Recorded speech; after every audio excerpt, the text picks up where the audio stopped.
नमस्कार दोस्तों, गार्गी क्लासेस पर आपका स्वागत है। डेट आज की 4 दिसंबर 2021 और देख लेते हैं इंडियन एक्सप्रेस की एडिटोरियल आइडिया पेज से इंपॉर्टेंट आर्टिकल्स जो अभी हम इस वीडियो में डिस्कस करेंगे। फर्स्ट आर्टिकल रहेगा बियॉन्ड नेशनल बेनिफिट्स। इस आर्टिकल में हम पूरा डिटेल में समझेंगे नेशनल फैमिली बेनिफिट स्कीम के बारे में और इस स्कीम में अभी क्या क्या और नए चेंजेस लाने की ज़रूरत है जिससे कि ये इफ़ेक्टिव हो सके, केवल नॉशनल ही ना रह जाए।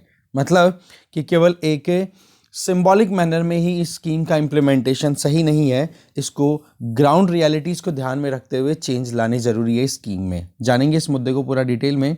इसके आगे हम देखेंगे दूसरा आर्टिकल, वो रहेगा unequal to more equal India. देखो, इस आर्टिकल में वैसे तो हमारे लिए इतना कुछ कंटेंट काम का नहीं है, पर ये अगर आपका इकोनॉमिक्स अगर ऑप्शनल है मेंस के लिए तो आप एक बार इस आर्टिकल को ज़रूर डिटेल में देखेंगे।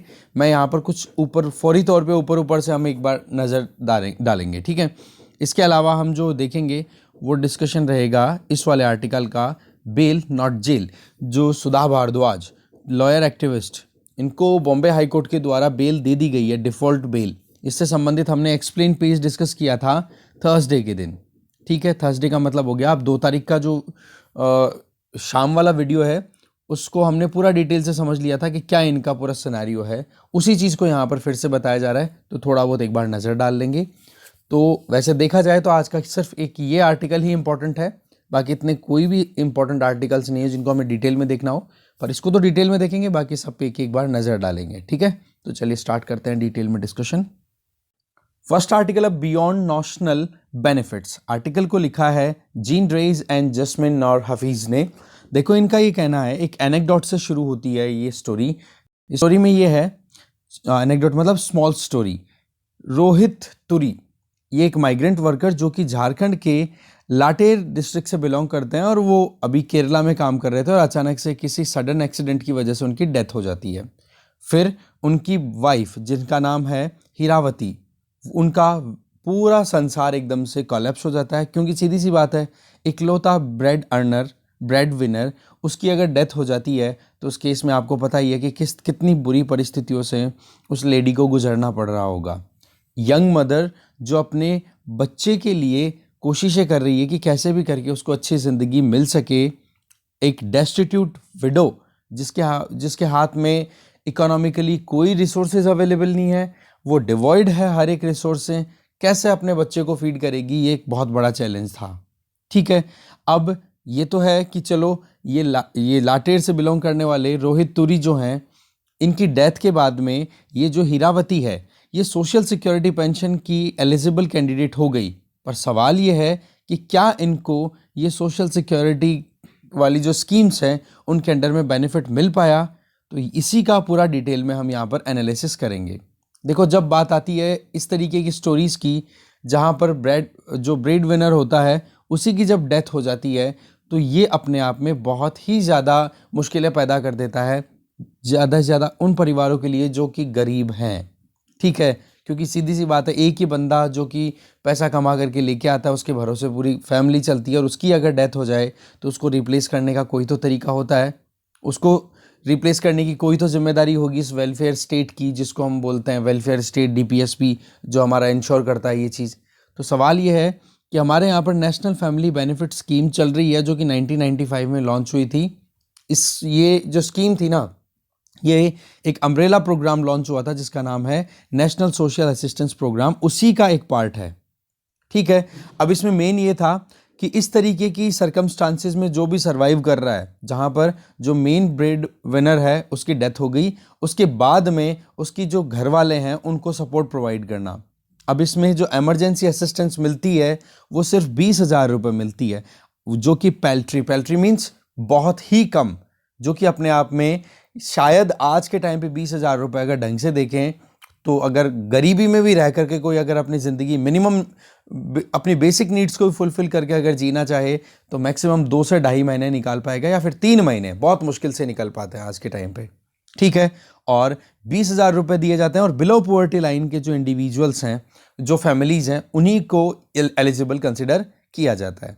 फिर अब ये सवाल आ जाता है कि ये जो बेनिफिट हैं इस NFBS स्कीम के अंडर में, उसके लिए फॉर्मेलिटीज़ बहुत ज़्यादा करनी पड़ती हैं और वो फॉर्मेलिटीज़ इतनी आसान नहीं होती, बहुत ज़्यादा फॉरबिडिंग है, बहुत ज़्यादा अनफ्रेंडली मैनर में उनको कवर करना होता है, तब जाकर के फॉर्मेलिटीज़ कंप्लीट होती है, तब जाकर के उनको असिस्टेंस मिलती है। अब हीरावती है, उसने अपनी तरफ से अप्लाई भी किया बहुत मुश्किलों का सामना करते हुए, बट अभी तक भी वो पैसे का इंतज़ार ही कर रही है। अब सवाल क्या आ जाता है, तो फिर इस स्कीम का मतलब क्या है जब इतना टाइम बीत चुका है, अब वो कैसे सरवाइव करे। एक तरफ तो इधर जो ये स्कीम है NFBS स्कीम की हम बात कर रहे हैं, दूसरी तरफ जो मेन अर्नर है उसकी डेथ होने की वजह से हीरावती को खुद को अब जॉब भी करनी पड़ती होगी, तो इस केस में उसकी लाइफ कितनी ज़्यादा मुश्किल होगी और बच्चों का ध्यान और रखना है, तो डबल बर्डन नहीं है, यहाँ पर ट्रिपल बर्डन आ चुका है।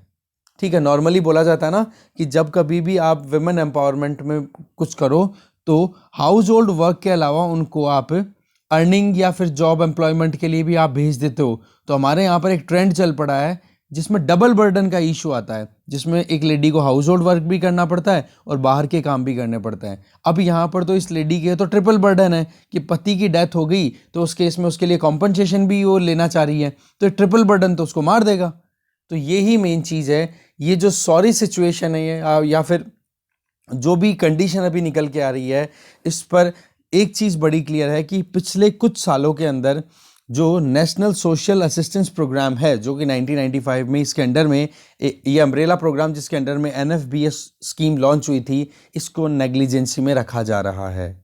आज अगर देखें सेंट्रल गवर्नमेंट की तरफ से अगर देखें कंट्रीब्यूशन, तो ओल्ड एज पेंशन के लिए अभी तक लगभग 200 रुपये पर मंथ की असिस्टेंस दी जाती है और वो पिछले 15 सालों से चलता आ रहा है और लगभग इतने ज़्यादा लेटर्स पहुंच चुके हैं, इतने ज़्यादा सजेशंस गवर्नमेंट के पास पहुंच चुके हैं कि ओल्ड एज पेंशन जो मिलती है उसका अमाउंट आप 200 रुपये पर मंथ से क्या काम चलता है उसको बढ़ाओ। जब इस तरीके के काम को ही हम जो सोशल सिक्योरिटी नेट्स गवर्नमेंट को बढ़ाने चाहिए, जब वो नहीं बढ़ेंगे तो कैसे हम एक वेलफेयर स्टेट कहला पाएंगे। ठीक है, तो दो इशू हमारे सामने आ गए, एक तो ओल्ड एज पेंशन की बात कर ली और एक ये सोशल सिक्योरिटी नेट जिसमें जो भी डेस्टिट्यूट्स हैं उनको कम से कम एक इकोनॉमिक सपोर्ट मिले। अब वो है चाहे 20,000 रुपये एक बार में, पर मिले तो सही कम से कम। इसके अलावा जो NFBS बजट की अगर बात करें तो इसको बहुत ज़्यादा स्टैग्नेंट कर रखा है, बहुत कम अलोकेशन आ रहा है। देखो, अगर सेंट्रल गवर्नमेंट की एक्सपेंडिचर की बात करें, ठीक है, तो 2014-15 में इस स्कीम पे NFBS स्कीम के अंडर में, जिसको हम बोल रहे हैं नेशनल फैमिली बेनिफिट स्कीम, इस स्कीम के लिए 862 करोड़ रुपए खर्च किए गए थे, जो कि डिक्लाइन होते होते 2020-21 में कितना हो चुका है, रिवाइज एस्टिमेट 481 करोड़ रुपए। तो कितना ज़्यादा डिक्लाइन हो गया आप भी देख सकते हो, लगभग 50% तक आ चुका है जितना 2014 में बजट अलोकेशन इस स्कीम के अंडर में हो रहा था। तो अब आप देखो कि एक तरफ तो हम कोविड के क्राइसिस देख रहे हैं जहाँ पर जो मेन जो ब्रेड विनर्स हैं फैमिली के, उनकी डेथ होती है कोविड की वजह से, तो यहाँ पर ये NFBS कितना हेल्पफुल साबित हो सकती है। बट वही चीज़ है कि इसके लिए जो अलोकेशन है वो बहुत कम होता चला गया और अभी आप देख सकते हो 481 करोड़ रुपीज़ ही स्कीम के लिए अभी अलोकेट किए जा रहे हैं, जो कि बहुत ज़्यादा अनफॉर्चुनेट है। ज़रूरत है एक रीवैम्पिंग करने की, कुछ नए नवाचार लाने की, कुछ नया लाने की इस स्कीम के अंडर। फिर इसके आगे राइटर्स ये बोलना चाह रहे हैं कि सेंट्रल गवर्नमेंट जो है वो अपनी तरफ से जानबूझ करके NSAP जो नेशनल सोशल असिस्टेंस प्रोग्राम है, जिसके अंडर में NFBS जैसी स्कीम चल रही है, इनके अंडर में कंट्रीब्यूशन लगातार कम कर रही है, अंडरमाइन कर रही है।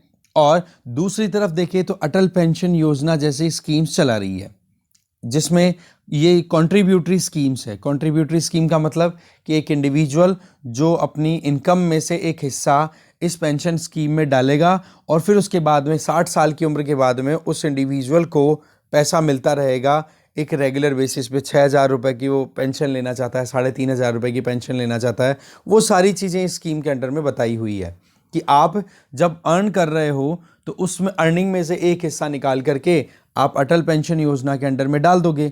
फिर जैसे ही आपका रिटायरमेंट होगा तो रिटायरमेंट के बाद में जो पेंशन की रिक्वायरमेंट होती है ओल्ड एज में सपोर्ट की ज़रूरत होती है, तो उसके लिए वहाँ पर फिर जो पैसा आपने इन्वेस्ट किया अपनी ज़िंदगी में अपनी कमाई हुई धन से, उसमें से फिर आपको पेंशन मिलती रहेगी टाइम टू टाइम जब तक आप जिंदा रहोगे। और इस चीज़ को कंटिन्यू करने के लिए अटल पेंशन योजना में बहुत सारी ऐसी फॉर्मेलिटीज़ हैं जो कि बहुत ज़्यादा मुश्किलें पैदा करती है, कम से कम उन लोगों के लिए जो गरीब हैं, जो एजुकेटेड नहीं है। क्योंकि वही बात है, फॉर्मेलिटीज़ बहुत ज़्यादा मुश्किल हो जाती हैं फॉर्मेलिटीज़ को फुलफ़िल करना, पहली चीज़ तो। दूसरा ये हो जाता है कि यहाँ पर अटल पेंशन योजना में एक इंडिविजुअल अपनी अर्निंग का एक हिस्सा सरकार को देता है, एक ट्रस्टी बना करके कि हाँ भाई सरकार के ऊपर हमें विश्वास है, हम सरकार को हमारा पैसा देते हैं और सरकार वक्त आएगा तो तब हमें इंस्टॉलमेंट्स में पेंशन के तौर पर रिटर्न कर देगी। पर सरकार पे विश्वास करने के लिए भी तो अवेयरनेस की ज़रूरत है ना, उसकी भी बहुत ज़्यादा कमी है। ठीक है, तो इस वजह से ये जो कॉन्ट्रीब्यूटरी स्कीम्स है ना, ये इतनी सक्सेसफुली काम नहीं कर पा रही है, या फिर लोग या फिर जो वर्कर्स हैं वो इसके लिए अट्रैक्टेड नहीं फील करते हैं। 2013 में एक टास्क फोर्स कॉन्स्टिट्यूट की गई थी मिहिर शाह की लीडरशिप में। ठीक है, इन्होंने नेशनल सोशल असिस्टेंस प्रोग्राम के लिए अपनी कुछ सजेशंस सबमिट किए थे रूरल डेवलपमेंट मिनिस्ट्री को, जिसमें ये था कि भाई जो ये NFBS प्रोग्राम जो है हमारा नेशनल फैमिली बेनिफिट स्कीम, इसके अंडर में हमें कुछ चेंजेस लाने की ज़रूरत है। और फिर गाइडलाइंस भी फॉर्मुलेट करने की बात की गई थी, रिवाइज गाइडलाइन 2014 में, जिसमें यह था कि नेशनल फैमिली बेनिफिट स्कीम में जो असिस्टेंस प्रोवाइड की जाती है उसमें एक तो ये हो कि 18 से 60 साल के एज ग्रुप के जितने भी एडल्ट्स हैं, ठीक है, एडल्ट वुमेन कम से कम, उनको तो कवर करना ही होगा, मतलब उनको कवर करो, वुमेन है उनको भी कवर करो, क्योंकि सीधी सी बात है, क्योंकि वो भी तो घर पे काम तो करती हैं, हाउस होल्ड वर्क तो कुछ ना कुछ मेंटेन करती हैं। ठीक है, तो उनको भी कंट्रीब्यूट कर, उनका भी एक पार्टिसिपेशन वहाँ पर होना चाहिए। एक तो रिकमेंडेशन ये, इससे क्या था, वुमेन एम्पावरमेंट और इकोनॉमिकल इंडिपेंडेंस एक फैमिली के इंश्योर हो सकती थी। इसके अलावा ये था कि इसमें रिकमेंडेशन में केवल इंक्लूजन की बात ही तो की थी, कोई फाइनेंशियल प्रोविजन की बात तो की नहीं थी। पर वही चीज़ है कि इस तरीके के कवरेज को बिल्कुल इग्नोर कर दिया, गवर्नमेंट ने इम्प्लीमेंट ही नहीं किया। That means Mihir Shah task force ने जो रिकमेंडेशन दी थी नेशनल फैमिली बेनिफिट स्कीम के लिए इम्प्रूवमेंट के लिए या फिर कवरेज को इंक्रीज करने के लिए, उनको इग्नोर किया गया।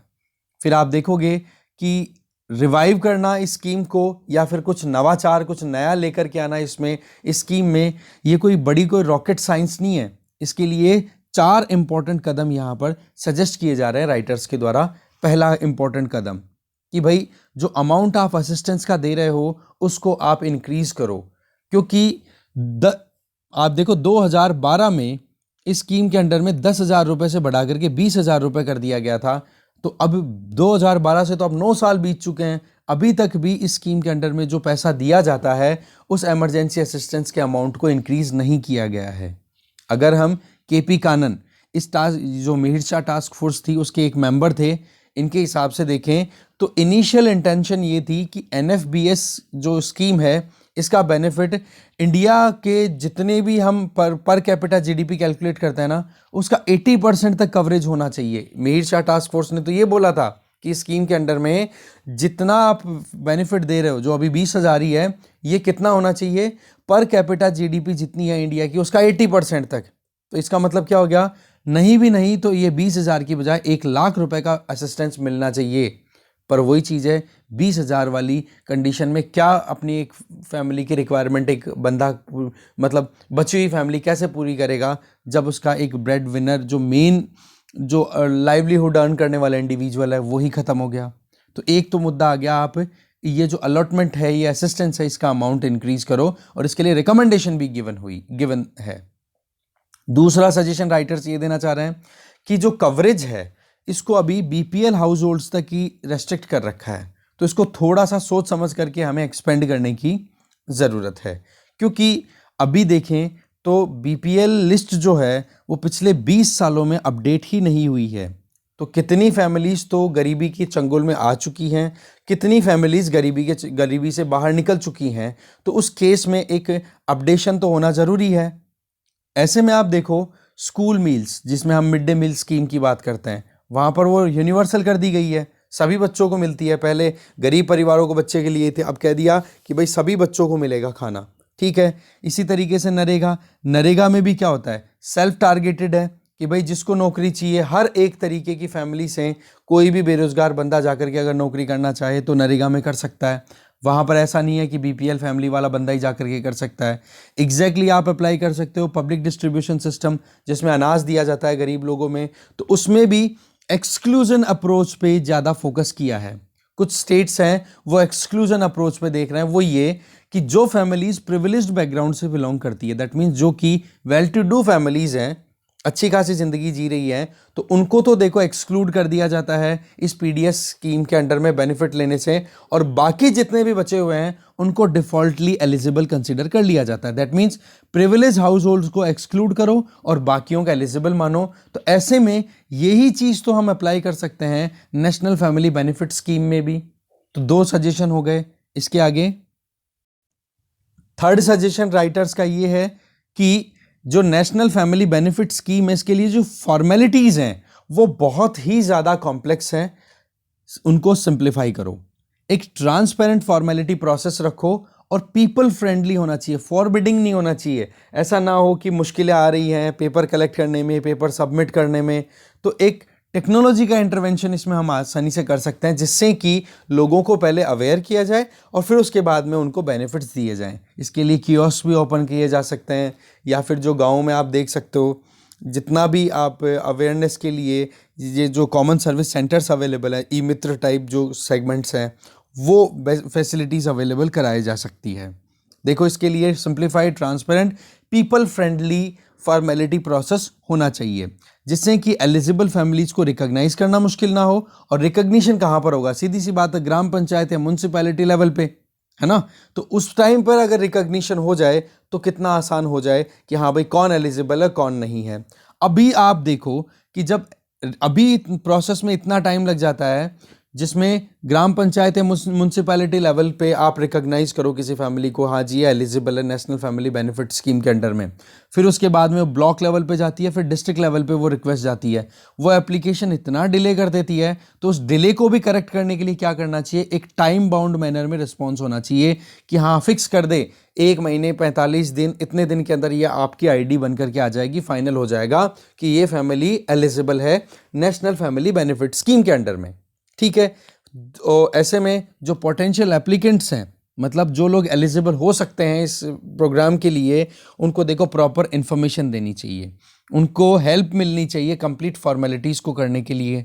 इसके अलावा उनकी एप्लीकेशन को ट्रैक करने का जो तरीका है वो प्रॉपर होना चाहिए। जैसे कि हम आधार के लिए या फिर किसी भी एप्लीकेशन को हम अप्लाई करते हैं तो हम देखते हैं ना कि क्या स्टेटस चल रहा है, ठीक है। तो बोलो वो एप्लीकेशन ट्रैकिंग का सेगमेंट होना चाहिए, कंप्लेन सबमिशन का ऑप्शन होना चाहिए, ग्रीवेंस रिड्रेसल कि हाँ भाई किसी के साथ में कोई समस्या है तो समस्या को कहीं ना कहीं उस पीड़ा को करेक्ट करने का ऑप्शन भी तो होना ही चाहिए। तो इसके अंदर टेक्नोलॉजिकल इंटरवेंशन हो सकता है। दैट मीन्स फॉर्मेलिटीज ट्रांसपेरेंट होनी चाहिए, सिंप्लीफाइड होनी चाहिए और फॉरबिडन नहीं होनी चाहिए, ठीक है, फॉरबिडिंग नहीं होनी चाहिए। और last but not the least important suggestion कि कैसे हम नेशनल फैमिली बेनिफिट स्कीम को और ज़्यादा रेलेवेंट बना सकते हैं। और आज की जो परिस्थितियां हैं जिसमें बहुत सारे लोगों की डेथ हो गई कोविड की वजह से, तो उसके लिए क्या करने की ज़रूरत है, तो चौथा सजेशन है बजटरी एलोकेशन को इंक्रीज करने की ज़रूरत है। आज लगभग 3.6 लाख फैमिलीज पर ईयर के हिसाब से कवरेज में आ रही है इस NFBS स्कीम के अंडर में। इसको पहले तो अब कवरेज को बढ़ाओ 7.2 लाख। अब 7.2 लाख फैमिलीज अगर आएंगी तो सीधी सी बात है 1 लाख रुपया पर फैमिली के हिसाब से 7200 करोड़ रुपए का अलोकेशन इस स्कीम के लिए ज़रूरत है, जो कि अभी करंट जितना अलोकेशन है उसका 10 गुना हो जाएगा। तो इसके लिए देखो कहीं ना कहीं सरकार को कदम उठाने की ज़रूरत है। तो ये 4 सजेशंस थे, बहुत ही इंपॉर्टेंट। इन चारों सजेशन को आप वेरी करके जो पुरानी स्कीम्स चलती आ रही हैं जो कि सक्सेसफुली काम कर रही हैं, है ना, उन स्कीम्स को हम अपने हिसाब से अपडेट करने के लिए सजेशंस दे सकते हैं। ये अम्ब्रेला सजेशंस है चारों के चारों, ठीक है, कि हाँ भाई कवरेज को हम कैसे इंक्रीज करें, बजटरी एलोकेशन कैसा होना चाहिए, जो भी चैलेंजेस किसी भी स्कीम को इम्प्लीमेंट होने में आ रहे हैं उन चैलेंजेस का आप सोल्यूशन दे दो अपने हिसाब से, ठीक है। तो ऐसे में देखो कि लाइफ इंश्योरेंस अगर वर्कर्स को नहीं मिलेगा तो कैसे हम एक हाउस होल्ड को प्रोटेक्ट कर पाएंगे। तो ये जो गैप्स है ना, इनमें सोशल सिक्योरिटी स्कीम के सामने जो कोई भी आप कह सकते हो कि एक चैलेंज आ रहे हैं, इनको हमें थोड़ा सा प्रॉमिसिंग करना होगा, ठीक है ना। सोशल सिक्योरिटी नेट में अगर हम कवरेज देंगे तो उससे उतना ही फ़ायदा होगा हमारे वर्कर्स को भी, और वर्कर्स को बेनिफिट हो तो डेफिनेटली इंडियन इकोनॉमी को तो नो डाउट होगा ही। तो इसके लिए एनएफबीएस स्कीम को अपडेट करने की ज़रूरत है, नहीं तो क्या होगा, हीरावती और उसके बच्चे जो परेशानियों का सामना कर रहे हैं वो परेशानियां कंटिन्यू रहेगी। अगर हम सही में चाहते हैं कि डिफरेंसेस आने चाहिए तो ये चेंजेस लाने चाहिए, जो हमने 4 सजेशंस देखे। और इसके अलावा आपके हिसाब से और क्या होना चाहिए वो और कमेंट बॉक्स में बता दो, और बाकी आप एक दूसरे के आंसर्स चेक करते रहो, ठीक है। आगे देखते हैं। नेक्स्ट आर्टिकल है अनइक्वल टू मोर इक्वल। देखो आर्टिकल को लिखा है सुरजीत भल्ला जी और करण बसीन के द्वारा। अभी डेटा रिलीज हुआ है, 2 इंपॉर्टेंट डेटा इसकी यहाँ पर बात की जा रही है। एक तो नेशनल फैमिली हेल्थ सर्वे की डेटा की, और एक नीति आयोग का multi dimensional poverty index MPI ये रिलीज हुआ है। तो इन दोनों के डेटा के ऊपर जो एक्सपर्ट्स हैं वो अपनी तरफ से डिस्कस कर रहे हैं कि कहाँ पर किसने कैसी क्या परफॉर्मेंस दी है। तो इन दोनों चीज़ों को वैसे तो देखो हम ऑलरेडी बहुत अच्छे से डिस्कस कर चुके हैं, कल का भी एक आर्टिकल था, उसके पहले भी हमने जो इम्पोर्टेंट एक्सप्लेन पेज का जो कंटेंट था वो भी हमने देख लिया, है ना। तो इसमें तो मेनली जो फोकस है राइटर्स का वो ये है कि हम भी हमारे हिसाब से एक इंडेक्स तैयार कर रहे हैं, हमारी स्टडी तैयार कर रहे हैं जिसमें अलग अलग एक्सपर्ट्स हैं।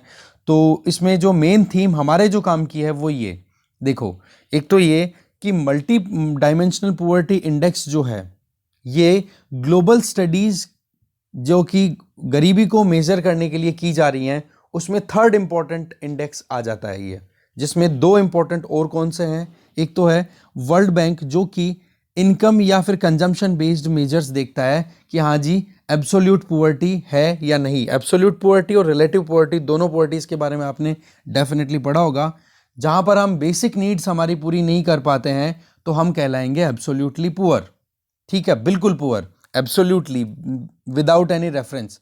और दूसरी तरफ रिलेटिव पुअर्टी कि एक इंडिविजुअल जो है वो रिमेनिंग सोसाइटी के कंपैरिजन में इतने ज़्यादा कंजम्पशन को नहीं कर पा रहा है जितना कि बची हुई सोसाइटी कर रही है, तो वो रिलेटिवली पुअर हो गया।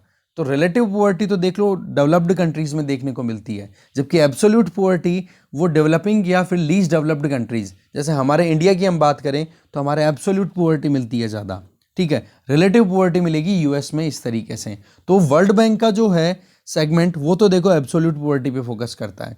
फिर यूनाइटेड नेशन ने इस डेफिनेशन को थोड़ा एक्सपेंड कर दिया कि भाई मॉनेटरी वैल्यूज तो है ही, इसके अलावा हेल्थ और एजुकेशन को और ऐड कर दिया, और उन्होंने एक अपनी तरफ से इंडेक्स रिलीज करने की ठानी, वो था ह्यूमन डेवलपमेंट इंडेक्स जो कि हर साल आता है HDI। तो ये दूसरा इंडिसेस हो गया।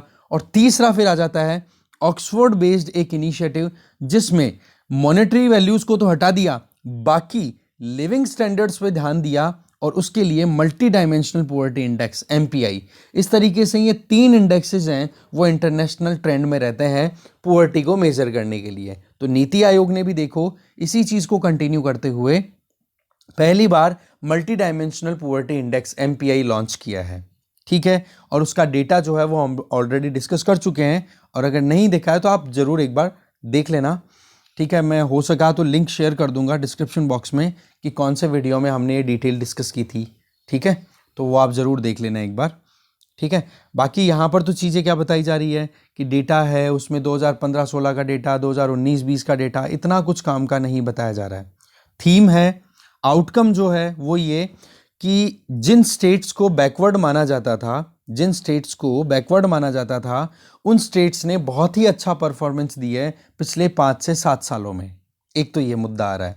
जैसे अभी एक देखें तो सबसे ज़्यादा पुअर्टी प्रेवलेंट कौन से स्टेट्स में है, ये मल्टी डायमेंशनल पुअर्टी इंडेक्स जो अभी रिलीज़ किया है ना नीति आयोग ने, उसके हिसाब से तो बोले यूपी में 37.8% जो पॉपुलेशन है यूपी की वो MPI लेवल से नीचे रह रही है, ठीक है। जबकि दूसरी तरफ केरला जैसे स्टेट में MPI से नीचे रहने वाले लोगों की संख्या कितनी है, कितनी पॉपुलेशन, ओनली 0.71%, ठीक है। तो ये जो चेंज है ये क्या शो करता है कि हमारे यहाँ पर रीजनल पुअर्टी का इंसिडेंट अलग अलग स्टेट्स में अलग अलग है, जिसमें हिंटरलैंड स्टेट्स पर्टिकुलरली बात करें यूपी, बिहार, झारखंड, ये ऐसे स्टेट्स हैं जहां पर पुअर्टी इंसिडेंट ज़्यादा है, जबकि developed state for example Kerala, Tamil Nadu, Karnataka या फिर गुजरात ये या फिर पंजाब, यहाँ पर जो गरीबी की जो पॉपुलेशन जो गरीबी से नीचे रह रही है ना, उनकी कमी देखने को मिलती है। फिर इसके अलावा ये बताया जा रहा है, जो कल परसों मैंने कोटेशन दी थी एग्जैक्टली वही चीज़ यहाँ पे बोल दी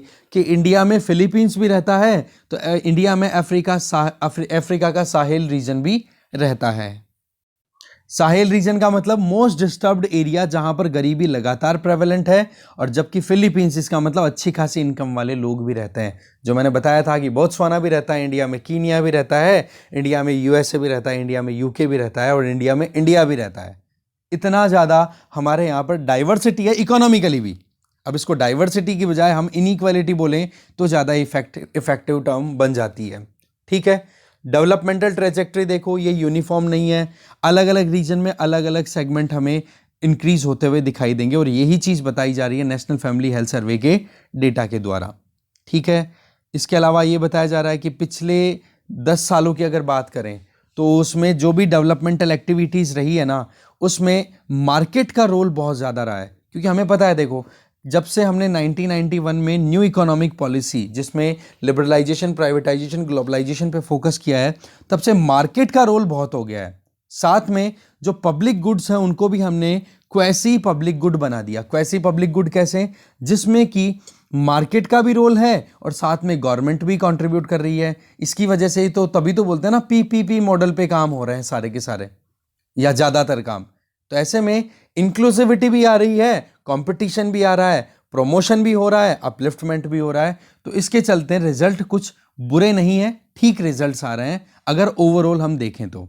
ठीक है, फिर इसके अलावा ये बताया जा रहा है कि देखो, नेशनल फैमिली हेल्थ सर्वे की जो रिपोर्ट होती है ना, उसमें सभी स्टेट्स को कैटेगरी दी जाती है और उसमें 131 वेरिएबल्स पे फोकस किया जाता है। ठीक है, 2015-16 और 2020-21 का जो डेटा अगर देखें तो उसमें ये चीज़ बताई जा रही है। इसमें से 17 अगर देखें तो वो तो वेलफेयर इंडिकेटर्स हैं। ठीक है, 17 ऐसे इंडिकेटर्स हैं 131 में से जो कि वेलफेयर इंडिकेटर्स हैं, जिनको अलग अलग अम्ब्रेलाज में आप डिवाइड कर सकते हो। जैसे नेशनल फैमिली हेल्थ सर्वे जो डेटा रिलीज करता है ना, उसमें कौन कौन सी चीज़ों पे बेस्ड वो डेटा होता है। उसमें देखो, फर्स्ट क्लासिफिकेशन होता है कि लड़कियों की और औरतों की जो कंडीशन है उसको इम्प्रूव करना, उनका एम्पावरमेंट करना, जैसे कि sex ratio, fertility, female education. तो और दूसरा जो बकेट है, फर्स्ट बकेट का मतलब फर्स्ट सेगमेंट है वो ये। सेकंड सेगमेंट जिसमें हाउसिंग कंडीशन की बात की जाती है, जैसे कि सैनिटेशन फैसिलिटी है कि नहीं, फ्यूल है वो क्लीन है कि नहीं। थर्ड जो बकेट है वो कंसिस्ट है किस कौन कौन से इंडिकेटर, बच्चों की वेलफेयर से संबंधित, जैसे कि एडिक्वेट डाइट मिलती है कि नहीं बच्चों में, जो कि जिनकी उम्र 5 साल से कम है उनमें स्टंटिंग कितनी प्रेवलेंट है।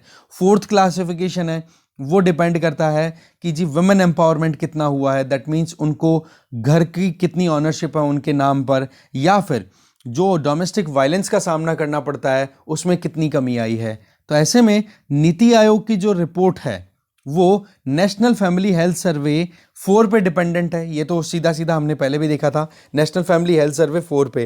तो इसका मतलब अगर हमें नेशनल फैमिली हेल्थ सर्वेज की डिटेल अगर पता है तो उससे हम आइडिया लगा सकते हैं कि इंडिया में एक्चुअल में कैसी कंडीशंस प्रिवेल कर रही हैं। तो ये जो नेशनल फैमिली हेल्थ सर्वे की रिपोर्ट्स है ना, इन्हीं के बेसिस पे बताया जा रहा है कि जिन स्टेट्स को बीमारू बोला जा रहा था उन स्टेट्स में से केवल बिहार को छोड़ दो, बाकी बचे हुए जो स्टेट्स हैं उन्होंने बहुत ही अच्छा परफॉर्म किया है। इसके अलावा केरला, पंजाब, तमिलनाडु, ये जो कि रिच स्टेट है, इन्होंने भी अपनी तरफ से ग्रोथ रेट दिखाई है, पर वो डिफरेंशियल ग्रोथ रेट है। इसका मतलब कि जो सेगमेंट में जितना वेरिएशन परसेंटेज वाइज है ना, वो कहीं ना कहीं जो बीमारू स्टेट्स हैं उन्होंने ज़्यादा अच्छा परफॉर्म किया है। जैसे आप देखो यहाँ पर आगे एग्जाम्पल दिया हुआ है, मध्य प्रदेश और राजस्थान, इन दो स्टेट्स ने बहुत बढ़िया परफॉर्म किया है। साथ में इंडिकेटर्स में रैंकिंग दी जाती है 0 से 100 के बीच में। अगर 100 मिल गया तो ये मानो बेस्ट परफॉर्मेंस है, 0 मिल रहा है तो अभी भी वर्स्ट सिचुएशन में निकल रहे हैं। जैसे यहाँ पर बताया जा रहा है कि 17 इंडिकेटर्स हमने अभी पिक किए। ठीक है, अब उन 17 वेलफेयर की हम बात करें तो वेलफेयर इंडिकेटर, बोला 17 इंडिकेटर्स को हर को 100 मार्क दे दो तो कितना स्कोर हो जाएगा, 1700। तो केरला की परफॉर्मेंस आ रही है 1300।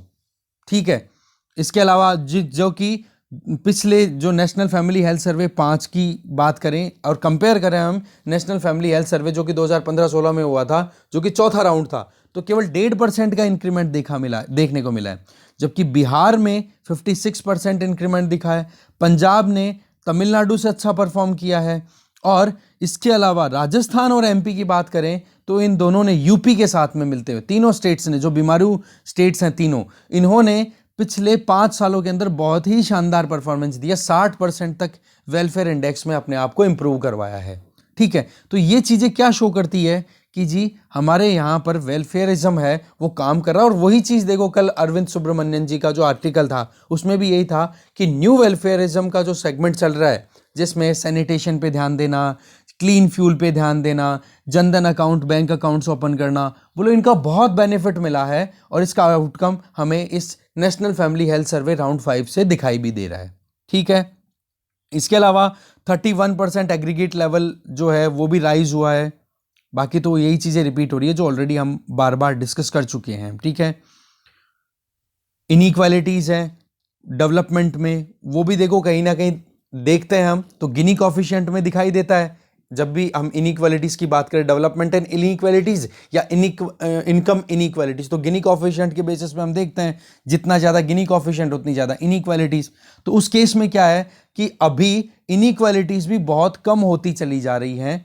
दैट मीन्स पॉइंट ये आ रहा है कि अपलिफ्टमेंट या जो गरीब हैं उनकी जो लिविंग स्टैंडर्ड है, या फिर जो मल्टी डायमेंशनली पुअर लोग हैं जो कि बहुत ही बुरी परिस्थितियों से गुजर रहे हैं, उनकी कंडीशन इंक्रीज हो रही, मतलब इंप्रूव हो रही है।